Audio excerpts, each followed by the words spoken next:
indahnya kebersamaan. Subtema 1, keberagaman budaya bangsaku, pembelajaran yang pertama. Kita langsung saja ya ke materinya. Tahukah kamu bahwa Indonesia itu terdiri atas banyak pulau, suku bangsa, tarian, rumah adat, serta agama? Ayo kita cari tahu lebih jauh tentang keberagaman itu. Nah, di sini kita akan belajar tentang budaya-budaya yang ada di Indonesia. Indonesia ini kaya akan suku, budaya, dan pulaunya itu sangat banyak adik-adik. Indonesia terdiri atas berbagai macam suku bangsa dan budaya, namun tetap dalam satu wadah, yaitu Negara Kesatuan Republik Indonesia atau NKRI. Keberagaman tersebut merupakan anugerah dari Tuhan Yang Maha Esa. Kita wajib mensyukuri dengan keberagaman yang ada di Indonesia ini. Berikut adalah bacaan tentang keberagaman budaya Indonesia. Bacalah teks berikut dalam hati atau kalian bisa mendengarkan dari penjelasan Kak Citra.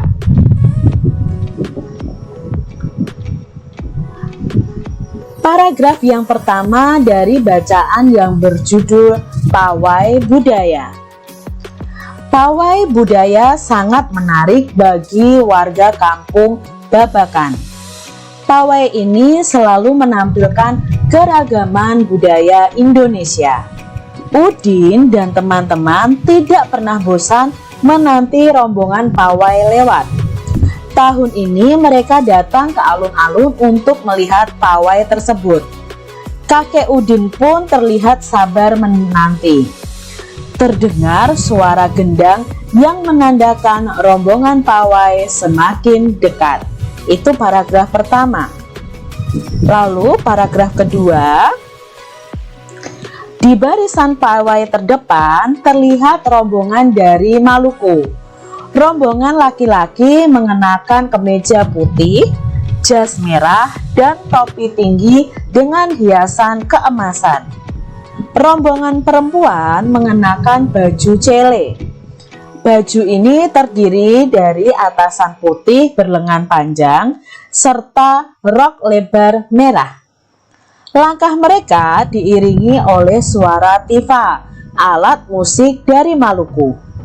Bunyinya seperti gendang, namun bentuknya lebih ramping dan panjang. Budaya Maluku sangat unik dan menarik. Paragraf yang ketiga. Budaya Bali terkenal karena bunyi musiknya yang berbeda. Rombongan dari Bali membunyikan alat musik daerahnya, cengceng namanya. Alat ini berbentuk seperti dua keping simbal yang terbuat dari logam. Nyaring bunyinya ketika kedua keping ini dipadukan. Paragraf yang keempat. Rombongan dari Bali diikuti oleh rombongan dari Toraja. Wanita Toraja memakai pakaian adat yang disebut baju poko. Rombongan laki-laki menggunakan pakaian adat yang disebut sepa palung buku. Rombongan Toraja membunyikan alat musik khas mereka, papompang namanya. Alat musik ini berupa suling bambu besar yang bentuknya seperti angklung. Unik bentuknya, unik pula suaranya atau bunyinya. Budaya Toraja sangat menarik untuk dipelajari. Paragraf yang kelima. Udin dan teman-teman senang melihat pawai budaya. Selalu ada hal baru yang mereka perhatikan setiap tahun.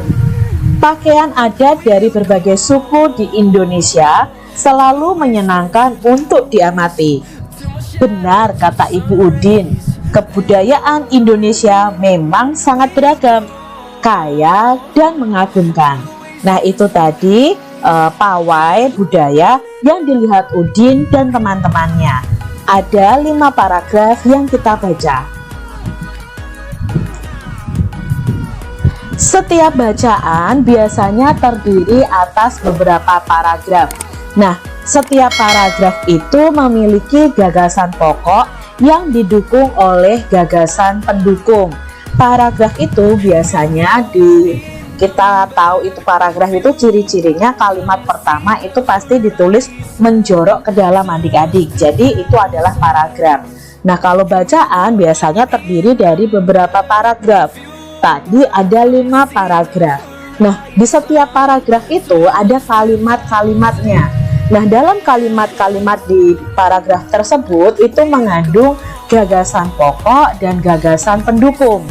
Apa itu gagasan pokok? Gagasan pokok adalah ide utama yang dibahas dalam suatu bacaan. Dapat berupa kalimat inti atau berupa pokok paragraf. Sedangkan gagasan pendukung adalah uraian atau tambahan informasi untuk gagasan pokok. Kita baca paragraf kedua dan mencari tahu gagasan pokok dan gagasan pendukungnya adik-adik. Nah, di sini Kak Citra sudah menuliskan paragraf 2 dalam beberapa kalimat. Jadi, satu paragraf itu terdiri dari beberapa kalimat. Bacaan tadi ada 7 kalimat yang akan kita pelajari. Nah, 7 kalimat ini kita akan cari tahu mana gagasan pokok, mana gagasan pendukungnya. Untuk kalimat yang pertama, di barisan pawai terdepan terlihat rombongan dari Maluku. Nah, yang kalimat berikutnya, rombongan laki-laki mengenakan kemeja putih, jas merah, dan topi tinggi dengan hiasan keemasan. Berarti kalimat kedua ini menjelaskan kalimat pertama. Jadi kalimat pertama ini disebut gagasan pokok dan kalimat kedua disebut gagasan pendukung. Kita lihat kalimat yang ketiga. Rombongan perempuan mengenakan baju cele. Baju ini terdiri atas atasan putih berlengan panjang serta rok lebar merah. Langkah mereka diiringi oleh suara tipa alat musik dari Maluku. Bunyinya seperti gendang namun bentuknya lebih ramping dan panjang. Budaya Maluku sangat unik dan menarik. Nah, di sini masih menjelaskan tentang rombongan dari Maluku. Jadi kalimat selanjutnya ini termasuk dalam gagasan pendukung. Kita lihat di paragraf yang ketiga juga adik-adik. Jadi paragraf ketiga ini ada 4 kalimat. Nah, supaya kalian bisa memahami apa itu gagasan pokok dan gagasan pendukung. Budaya Bali terkenal karena bunyi musiknya yang berbeda. Rombongan dari Bali membunyikan alat musik daerahnya, ceng-ceng namanya. Jadi kalimat kedua ini menjelaskan kalimat pertama. Karena kalimat pertama itu intinya adalah budaya Bali itu terkenal dengan bunyi musiknya yang berbeda. Maka kalimat pertama ini adalah gagasan pokok.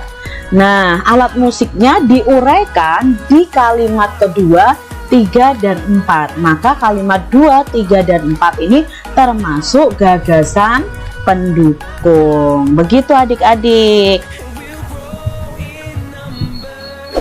Indonesia adalah negara yang sangat beragam budaya, agama, dan bahasa daerahnya.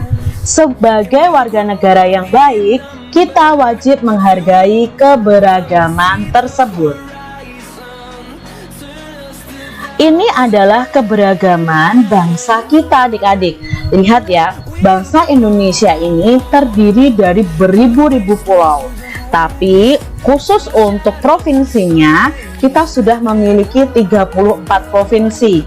34 provinsi itu memiliki ciri khas yang berbeda-beda. Dari pakaian adat, tari, senjata, rumah, makanan juga bisa adik-adik. Nah, ini adalah contoh keberagaman yang ada di bangsa Indonesia. Dari yang pertama dari Aceh, Sumatera Utara, Sumatera Barat, Riau. Kalian lihat di sini, mereka memiliki kebudayaan masing-masing. Nah, kita mau lihat nih, dari 34 provinsi ini kebudayaan seperti apa. Kak Citra hanya akan cantumkan saja, kalian bisa baca ya adik-adik ya. Nah, ini adalah provinsi berikutnya, ada Sumatera Selatan, Bangka Belitung, Bengkulu, Lampung, DKI Jakarta, Jawa Barat memiliki keunikan masing-masing. Lalu ada Banten, Jawa Tengah, Yogyakarta, Jawa Timur, Bali, Nusa Tenggara Barat, lalu ada Nusa Tenggara Timur, Kalimantan Barat, Kalimantan Tengah, Kalimantan Selatan, Kalimantan Timur, Sulawesi Utara. Lalu ada Sulawesi Barat, Sulawesi Tengah, Sulawesi Tenggara, Sulawesi Selatan, Gorontalo, Maluku, lalu ada Maluku Utara, Papua Barat, Papua, dan Kalimantan Utara. Nah, itu tadi ciri khas dari masing-masing provinsi yang ada di Indonesia. Coba kalian sebutkan adik-adik, kalian berasal dari provinsi mana? Bisa kalian tulis ya di kolom komentar. Nah, adik-adik kalian juga bisa bertanya ke teman-teman kalian asal daerah mereka. Lalu tanyakan juga apa sih ciri khas dari asal atau dari daerah mereka masing-masing. Setelah mendapatkan informasi di atas, jawablah pertanyaan berikut. Apakah kalian semua berasal dari daerah yang sama? Jelaskan. Nah, mungkin ada yang berasal dari daerah yang sama, ada yang berbeda ya. Ya, mungkin ada yang dari Jawa Tengah, ada yang dari Bali, ada yang dari Jawa Barat. Mungkin asal daerah kita berbeda-beda. Kalau Kak Citra dari Jawa Tengah. Nah, apakah kalian mempunyai ciri khas daerah yang sama? Coba jelaskan. Nah, ciri khasnya tidak ya, ciri khasnya berbeda. Masing-masing daerah itu memiliki ciri khas masing-masing. Bagaimana sikap yang seharusnya kalian tunjukkan terhadap perbedaan yang ada? Nah, kita harus tetap hidup rukun, saling menghargai, tidak mengejek ciri khas daerah teman kita yang lain. Indonesia terdiri atas berbagai macam suku bangsa dan budaya, namun tetap dalam satu wadah, yaitu Negara Kesatuan Republik Indonesia. Keragaman tersebut merupakan identitas bangsa Indonesia yang membuat bangsa Indonesia dikenal sebagai bangsa yang memiliki kekayaan budaya, suku, dan agama yang berbeda-beda. Keragaman tersebut merupakan anugerah dari Tuhan Yang Maha Esa. Kita wajib mensyukurinya adik-adik. Wujud syukur tersebut dapat dilakukan dalam bentuk sikap saling menghargai antar suku dan pemeluk agama atau kepercayaan yang berbeda. Mungkin ada yang beragama Islam, ada yang beragama Kristen, ada yang dari suku Jawa, suku Batak, dan lain sebagainya. Tetapi kita harus tetap saling menghargai. Sekarang tuliskan pada kolom berikut apa yang telah kamu lakukan untuk menghargai perbedaan yang ada. Adik-adik bisa tuliskan di buku kalian masing-masing. Nah, di sini sikap yang harus dilakukan dalam menghargai keberagaman. Contohnya yang pernah kalian lakukan mungkin bermain bersama dengan teman yang berlainan agama. Lalu tidak mengganggu teman yang berbeda agama saat sedang beribadah. Tidak mengejek suku dan agama orang lain, berteman dengan semua teman walaupun berbeda suku dan agama. Lalu berikutnya bisa memberi kesempatan teman untuk beribadah. Coba kalian sebutkan yang lain adik-adik yang kalian lakukan untuk menghargai perbedaan yang ada. Kamu juga bisa menuliskan contoh-contoh sikap tidak menghargai keberagaman yang kamu tak ketahui. Nah, sikap yang tidak menghargai keberagaman ini jangan dilakukan adik-adik. Nah, contohnya nih, bermain hanya dengan teman yang satu suku bangsa. Kalau tidak sama sukunya, aku tidak mau berteman. Tidak boleh adik-adik. Kalian tetap harus berteman dengan semua orang. Contoh lainnya nih adik-adik, sikap tidak menghargai keberagaman, yaitu mengejek agama dan suku orang lain. Hanya berteman dengan teman yang sama saja, sama agamanya. Lalu tidak memberi kesempatan teman untuk beribadah, itu berarti kamu tidak menghargai keberagaman. Contoh lainnya juga adalah mengganggu teman yang sedang beribadah. Jangan dilakukan ya adik-adik ya. Sebagai anak Indonesia, aku merasa bangga terhadap keberagaman yang ada. Menghargai perbedaan merupakan wujud dari semangat persatuan dan kesatuan. Kita harus bangga adik-adik, bangsa Indonesia itu penuh keberagaman. Nah, di sini ada alat musik ya, alat musik dari berbagai macam provinsi yang ada di Indonesia. Nah, kita mau baca nih, alat musik ini tuh tentang apa ya? Selain kaya akan budaya, tarian, dan makanan khas daerah, Indonesia juga kaya akan jenis alat musik. Berikut adalah contoh alat musik yang dimiliki oleh berbagai suku di Indonesia. Nah, di sini ada angklung, ada saluang, ada kecapi, ada kendang, ada tifa. Cara memainkannya pun berbeda-beda adik-adik. Kecapi yang berasal dari Jawa Barat, nah ini kecapi ini berasal dari Jawa Barat, itu dimainkannya dengan cara dipetik ya adik-adik ya. Sampai Kak Citra salah ngomong nih ya. Nah, ini dengan cara dipetik. Lalu angklung juga dari Jawa Barat, itu dimainkan dengan cara digoyangkannya. Saluang itu mirip seperti seruling, ini berasal dari Sumatera Barat, dimainkan dengan cara ditiup. Kendang ini berasal dari Jawa Barat, Jawa Tengah juga ada kendang adik-adik. Nah, ini dimainkannya dengan dipukul seperti tifa ini. Tifa ini berasal dari Papua. Nah, dimainkannya juga dengan cara dipukul di bagian ininya ya, di bagian kulitnya ini nanti akan bergetar dan menghasilkan suara. Tulislah nama alat musik tradisional lain yang kamu ketahui. Jelaskan asal alat musik itu, cara memainkannya, serta cara terjadinya bunyi pada alat musik tersebut. Nah, di sini ada contohnya adalah alat musik suling yang berasal dari Jawa Barat. Cara memainkannya dan cara menghasilkan bunyinya, alat tersebut dimainkan dengan cara ditiup sehingga menimbulkan getaran udara dalam suling.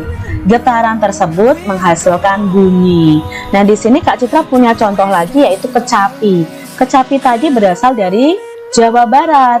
Cara memainkannya dengan dipetik adik-adik. Lalu cara menghasilkan bunyinya bagaimana Kak Citra? Nah, ini dia, dimainkan dengan cara dipetik. Nah, senar yang dipetik akan bergetar dan menghasilkan bunyi. Jadi ketika senarnya itu dipetik, senarnya akan bergetar. Nah, itulah yang akan menghasilkan bunyi. Lalu kendang. Kendang itu berasal dari Jawa Barat dan Jawa Tengah. Nah, dimainkannya dengan cara dipukul. Nah, bagian yang dipukul akan bergetar.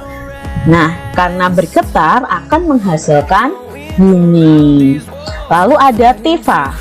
Tifa itu berasal dari Papua. Nah, tifa ini sama seperti kendang adik-adik, cuma dia lebih panjang dan lebih ramping.